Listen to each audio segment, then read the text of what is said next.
নমস্কার, আমি মেহুলি। আমার ইউটিউব চ্যানেলে তোমাদের সকলকে স্বাগত জানাই। আজকে আমি শীতের স্পেশাল একটা হেলদি পোলাওয়ের রেসিপি তোমাদের সকলের সাথে শেয়ার করছি, যেটা ফ্রেশ সবুজ শাক পাতা দিয়ে তৈরি।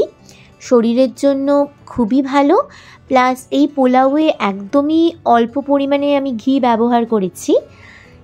আর এই পোলাওটার সাথে কোনো সাইড ডিশেসও সেরকমভাবে লাগে না। তো চলো তোমাদের সাথে শেয়ার করে নিই কীভাবে এই পোলাওটা আমি প্রিপেয়ার করেছি। আর এই পোলাওটা মানে এতটা টেস্টি, মানে বলে না যে হেলদির মধ্যে খুব টেস্টি কিছু ডিশেস হয়, তো এটা এতটাই টেস্টি যে অনেকটা মানে খেতে বিরিয়ানির মধ্যেই কিছুটা লাগছিল যখন আমরা বাড়িতে খেয়েছি। তো চলো তোমাদের সাথে শেয়ার করে নিই কীভাবে এই রেসিপিটা ক্রিয়েট করেছি।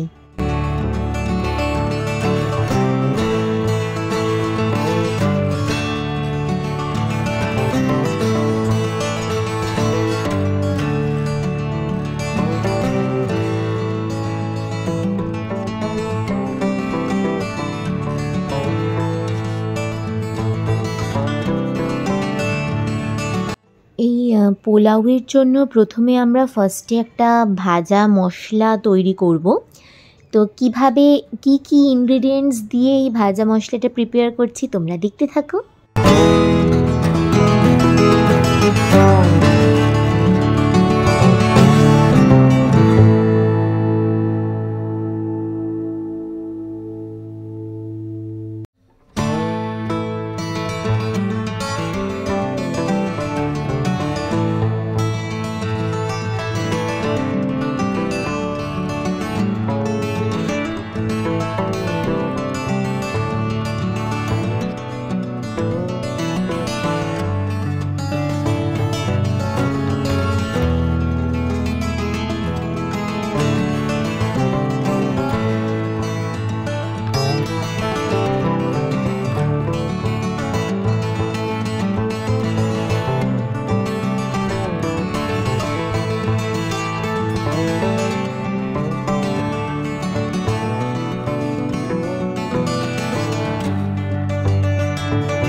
এইবারে এই যে গ্রিন শাক পাতা দিয়ে যে পেস্টটা তৈরি হচ্ছে, এইটা দিয়ে আমাদের চিকেনটা ম্যারিনেট হবে। বেসিক্যালি কি যে অনেকেই আছে, ছোট থেকে বড় অনেকেই আছে যারা একদমই শাক সবজি খাওয়া পছন্দ করে না। তো হেলদি কোনো কিছু খাওয়াতে গেলে খুব ডিফিকাল্টিস হয় এদের ক্ষেত্রে। তো এই সমস্ত মানুষদের উদ্দেশ্যেই আর কি এরকম রেসিপি প্রিপেয়ার করা, যাতে চিকেনের সাথে হোক বা কোনো কিছুর সাথে হোক ম্যারিনেট করে একটা পিউরি মতো করে মানে সেইটা একটা এমন একটা রেসিপি তৈরি করা যাতে মানে সিজনের ফ্রেশ শাক পাতা হোক কিংবা কোনো ভেজিটেবলস হোক, যাতে সেগুলো তাদের শরীরে যায়। কারণ সবুজ শাক পাতা স্পেশালি মেয়েদের জন্য কতটা উপকারী, কতটা মিনারেলস থাকে সেটা আমরা খুব ভালো করে জানি। তো তোমরা দেখতে থাকো কিভাবে এই গ্রিন যে পেস্টটা, শাক পাতার পেস্টটা আমরা তৈরি করছি। আমি প্রত্যেকটা উপকরণ যা যা লাগছে তোমরা দেখতেই পাচ্ছ, আমি এখানে মেনশন করে দিচ্ছি কতটা কি আইটেম আমরা কতটা পরিমাণে দিচ্ছি। আর এখানে গ্রিন পেস্টটা আমি দুবার করব, কারণ মিক্সিতে অতটা জায়গা হচ্ছিল না একবারে করার। তো দুবারে পেস্টটা তৈরি করব, করে তারপরে এটা দিয়ে চিকেনটা ম্যারিনেট করব। তো তোমরা দেখতে থাকো।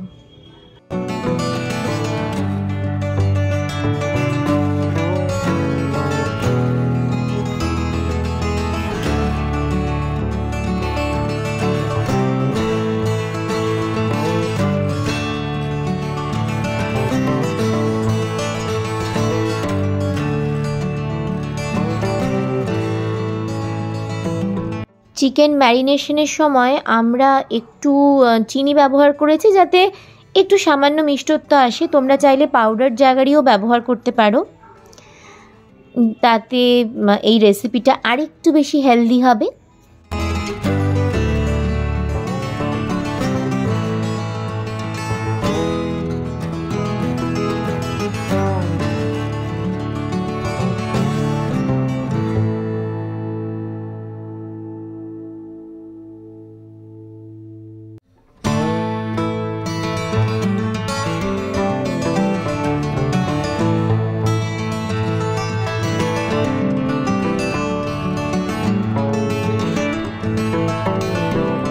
ওদিকে চিকেনটা যতক্ষণে ম্যারিনেট হচ্ছে এদিকে আমি চালটা প্রিপেয়ার করে নিচ্ছি। আমি এখানে চালটা ভিজিয়ে রাখবো না, 3 কাপ চাল নিচ্ছি মেজারিং কাপের মাপে। 3 কাপ চাল নিয়ে সেটাকে খুব ভালো করে ধুয়ে নিয়ে আমি স্ট্রেনারেই চালটাকে রাখবো, যাতে এক্সেস যা জল আছে সেটা যাতে সবটা ঝরে যায়।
এখানে আমরা 3 কাপ চাল নিয়েছিলাম, তো 3 কাপ চালের জন্য 6 কাপ জল আমরা নেব। যে মেজারিং কাপ দিয়ে 3 কাপ চাল মেপে নিয়েছিলাম সেই মেজারিং কাপের সাহায্যেই আমি 6 কাপ জল এখানে ব্যবহার করব।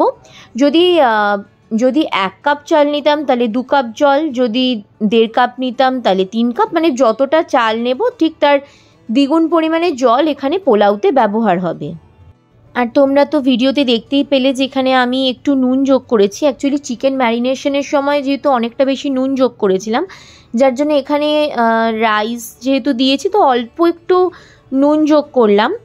আর এর সাথে সাথে হাই ফ্লেমে মোটামুটি 15 থেকে 20 মিনিট মতো হাই ফ্লেমে আগে রাখবো এই চালটাকে। তারপরে লো ফ্লেমে ঢাকা দিয়ে আমি 15 মিনিট মতো চালটাকে প্রিপেয়ার করে নেব।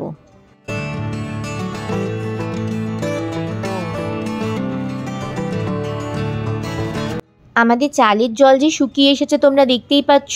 আমরা ঢাকা দিয়ে একদম ধিমে আঁচে কুক করেছি। এবারে 5 মিনিটের জন্য আরেকটু ঢাকা দিয়ে রাখবো যাতে একটু ভাপে থাকে। 5 মিনিট পরে ফিরে এলাম। আমাদের আজকের রেসিপি হরিয়ালি চিকেন পোলাও পুরোপুরি তৈরি আর সার্ভড। ভিডিওটা যদি তোমাদের ভালো লেগে থাকে তাহলে অবশ্যই লাইক করবে, কমেন্ট করবে, পারলে শেয়ার করবে। আর এই রকম নিত্য নতুন রেসিপি দেখার জন্য আমাদের চ্যানেলকে অবশ্যই করে সাবস্ক্রাইব করো। আর বাড়িতে অবশ্যই তোমরা এরকম হেলদি রেসিপি এই শীতকালে বাড়িতে প্রিপেয়ার করো। আর যারা যারা শাক পাতা খেতে পছন্দ করে না তারা কিন্তু বুঝতেই পারবে না যে এখানে আমরা ফ্রেশ শাক পাতা ব্যবহার করেছি। খুবই ভালো খেতে হয়, খুবই টেস্টি খেতে হয়। তোমরা অবশ্যই এই হেলদি আর টেস্টি রেসিপিটা বাড়িতে ট্রাই করো। আবার দেখা হচ্ছে নেক্সট অন্য কোনো নতুন ভিডিওতে। ততক্ষণে সকলে ভালো থেকো, সুস্থ থেকো, আর প্রত্যেককে নতুন বছরের আগাম শুভেচ্ছা। বাই।